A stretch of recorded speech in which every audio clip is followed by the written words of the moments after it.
ಹೇಗಿದ್ದೀರಪ್ಪ ಎಲ್ಲ? ನಾನು ಒಂದು ಚಟ್ನಿ ರೆಸಿಪಿ ಕೊಡ್ತಾ ಇದ್ದೀನಪ್ಪ. ಇದು ತುಂಬ ಟೇಸ್ಟಿಯಾಗಿರುತ್ತೆ, ಒಂದ್ಸಲ ಟ್ರೈ ಮಾಡಿ. ಕಡಲೆ, ಪುದೀನ, ಕರಿಬೇವಪ್ಪ, ಕೊತ್ತಂಬರಿ ಸೊಪ್ಪು, ಶುಂಠಿ, ಬೆಳ್ಳುಳ್ಳಿ, ಬೆಲ್ಲ, ಹುಣಸೆಹಣ್ಣು. ನೋಡಿಪ್ಪ, ಬಾಣಲೆ ಇಟ್ಟಿದ್ದೀನಿ, ಸ್ಟವ್ ಹಚ್ಚಿದ್ದೀನಿ. 1 ಸ್ಪೂನ್ ಎಣ್ಣೆ ಹಾಕ್ಕೊಳ್ಳಿ ಬಾಣಲೆಗೆ. ಇದನ್ನು ತೆಂಗಿನಕಾಯಿ ನೋಡಿಪ್ಪ ಈ ಥರ ಕಟ್ ಮಾಡಿ ಇಟ್ಟಿದ್ದೀನಿ ಎಲ್ಲ, ಅದನ್ನು ಬಾಣಲೆಗೆ ಹಾಕೋತಾ ಇದ್ದೀನಿ. ಇದನ್ನು ಸ್ವಲ್ಪ ಆಡಿಸ್ಬೇಕಪ್ಪ.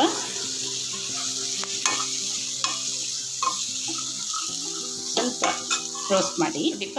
ತೆಂಗಿನಕಾಯಿ ಜೊತೆನೇ ಹಸಿಮೆಣಸಿನ್ಕಾಯಿ ನೋಡಿ, ಹಸಿಮೆಣಸಿನ್ಕಾಯಿನೂ ಹಾಕ್ಬಿಡಿ, ಅದರ ಜೊತೆನೇ ರೋಸ್ಟ್ ಮಾಡಿ.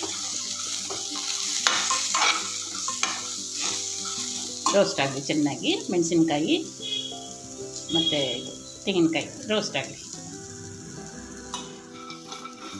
ನೋಡಿಪ್ಪ. ತೆಂಗಿನಕಾಯಿ, ಹಸಿಮೆಣಸಿನ್ಕಾಯಿ ಸ್ವಲ್ಪ ರೋಸ್ಟ್ ಆದಮೇಲೆ ನೋಡಿ ಕರಿಬೇವು ಹಾಕ್ಕೊಳ್ಳಿ.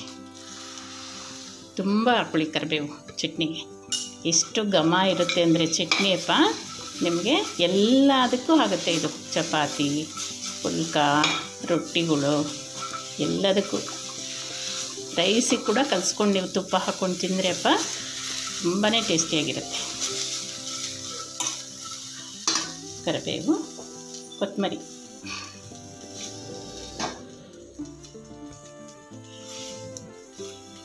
ನೋಡಿಪ್ಪ, ಪುದೀನ ಸ್ವಲ್ಪ ಕಟ್ ಮಾಡಿ ಹಾಕಿ ದಪ್ಪ ದಪ್ಪ.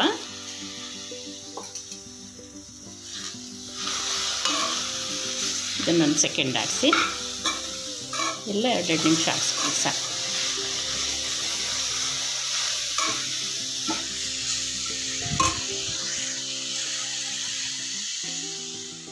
ನೋಡಿಪ್ಪ, ಸ್ವಲ್ಪ ಕೊತ್ತಂಬರಿ ಸೊಪ್ಪನ್ನು ಹಾಕ್ಕೊಂಬಿಡಿ ಇದಕ್ಕೇ. ಸ್ವಲ್ಪ ಅದ್ರ ಜೊತೆ ಬಿಸಿಯಾಗಲಿ, ಘಮ ಚೆನ್ನಾಗಿ ಬರುತ್ತೆ ಅವಾಗ. ಸ್ವಲ್ಪ ಜಾಸ್ತಿ ಅಲ್ಲ, 1-2 ಸೆಕೆಂಡ್ ಆಡಿಸಿ. ಕರಿಬೇವು, ಇದು ಪುದೀನ ಆದಮೇಲೆ ಸ್ವಲ್ಪ ಈ ಥರ ಹಾಕಿಸಿ. ಫಸ್ಟು ತೆಂಗಿನಕಾಯಿ, ಹಸಿಮೆಣಸಿನ್ಕಾಯಿ, ಆಮೇಲೆ ಕರಿಬೇವು, ಪುದೀನ, ಆಮೇಲೆ ಲಾಸ್ಟ್ ಕೊತ್ತಂಬರಿ ಸೊಪ್ಪು ಹಾಕೊಳ್ಳಿ. ಸ್ವಲ್ಪ ಬಾಡಬೇಕಷ್ಟೇ. ಬಿಸಿ ಬಿಸಿ ಅನ್ನಕ್ಕೆ 1-2 ಚಮಚ ತುಪ್ಪ ಹಾಕ್ಕೊಂಡು ಕಲಿಸ್ಕೊಂಡು ತಿಂದ್ರಪ್ಪ. ಇದನ್ನು ಬೇಕಾದ್ರೆ ಹಾಗೆಯೇ ಪುಡಿ ಮಾಡಿ ಸ್ವಲ್ಪ ಬೇಕಾದಾಗ ಕಲಿಸ್ಕೊಬೋದಪ್ಪ ನೀವು. ಚಟ್ನಿ ಪುಡಿ ಮಾಡಿ ಇಟ್ಕೊಂಡ್ಬಿಟ್ರೆ ನೀರು ಹಾಕದೆ ಬೇಕಾದಾಗ ಕಲಿಸ್ಕೊಬೋದು. ನೋಡಿಪ್ಪ, ಇದಕ್ಕೆ ಹುಣಸೆಹಣ್ಣು ಹಾಕ್ತೀನಿ.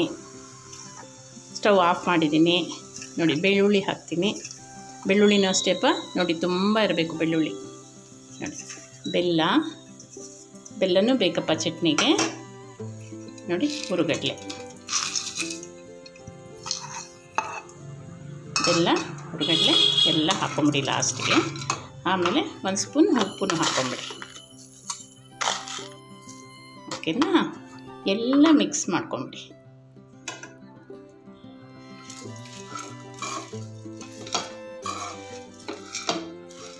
ಚಟ್ನಿ ಘಮ, ಪುದೀನ ಘಮ, ಬೆಳ್ಳುಳ್ಳಿ ಘಮ, ಕರಿಬೇವಿನ ಸೊಪ್ಪಿಂದು, ಕೊತ್ತಂಬರಿ ಸೊಪ್ಪಿಂದು, ಕಡಲೆ ಘಮ, ಆಮೇಲೆ ತೆಂಗಿನಕಾಯಿ ಹುರಿದಿರ್ತೀರಲ್ಲ ಅದು ಘಮ.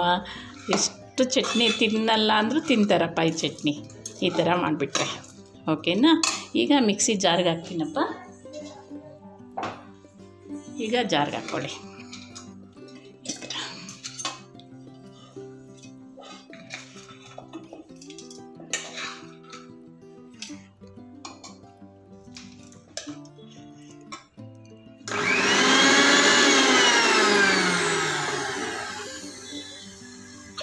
ನೋಡಿಪ್ಪ ಚಟ್ನಿ ನೋಡಿ, ಬರೀ ಜಾರಿಂದು ಇದನ್ನು ತೆಗೆದ್ರೆ ಸಾಕು.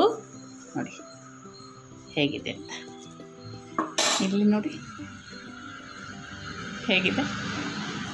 ಈ ಥರ ಇದ್ರೆಪ್ಪ ಹೆಲ್ದಿ, ಪೂರ ಹೆಲ್ದಿ. ಹಸಿಮೆಣಸಿನ್ಕಾಯಿ ತಿಂದರೆ ಆಗಲ್ಲ, ಗ್ಯಾಸ್ಟ್ರಿಕ್ಕು ಅಂತೀವಲ್ವಾ, ಅದಕ್ಕೆ ಸರಿಗೆ ಪುದೀನ, ಕೊತ್ತಂಬರಿ, ಸ್ವಲ್ಪ ಕರಿಬೇವು ಬಿದ್ದರೆ ಏನೂ ಆಗಲ್ಲ. ನೋಡಿ ಇದನ್ನು ನೋಡಿ, ಇಷ್ಟನ್ನು ನೀವು ಸಪ್ರೇಟ್ ತೆಗೆದಿಟ್ಕೊಂಬಿಡಿಪ್ಪ.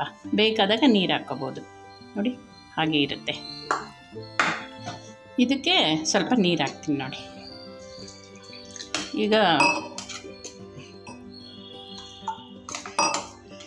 ಇದು ಈಗ ನೀವು ತಿಂಡಿಗೆ, ದೋಸೆಗೆ, ಚಪಾತಿಗೆ ಈ ಥರ ನೀರು ಹಾಕಿ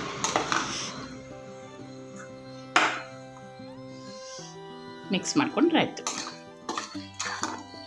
ನೈಸ್ ಕರೆಕ್ಟ್ ಇದೆ, ತಿರುಗಿ ಸುತ್ತೋದು ಬೇಡ, ಈ ಥರ ಮಿಕ್ಸ್ ಮಾಡ್ಕೊಂಬಿಡಿ. ನೋಡಿ ಚಟ್ನಿ ರೆಡಿ. ಅದು ತುಂಬ ಹಾಕೊಂಡ್ಬಿಟ್ರೆ ಪುದೀನ ಕೊತ್ತಂಬರಿಪ್ಪ ಯಾವ ಗ್ಯಾಸ್ಟ್ರಿಕ್ಕು ಆಗಲ್ಲ. ಎಷ್ಟು ಚಟ್ನಿ ಅನ್ನಕ್ಕೆಲ್ಲ ಕಲ್ಸ್ಕೊಳ್ತೀನಿ, ಏನೂ ಆಗಲ್ಲ. ನೋಡಿಪ್ಪ, ಸಾಸಿವೆ ಒಂದೇ ಒಂದು ಒಣಮೆಣಸಿನ್ಕಾಯಿ, ಒಂಚೂರು ಕರಿಬೇವು ಸೊಪ್ಪು, ಒಂದು ಚಿಟ್ಟಿ ಅರಿಶಿನ.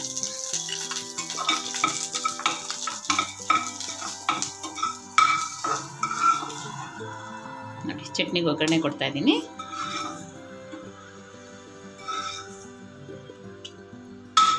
ಓಕೆನಾ? ಎಷ್ಟು ಒಳ್ಳೆ ಚಟ್ನಿ ಆಗುತ್ತೆ ನೋಡಿಪ್ಪ, ಟೇಸ್ಟಿಯಾಗಿ ಆಗುತ್ತೆ. ಓಕೆ.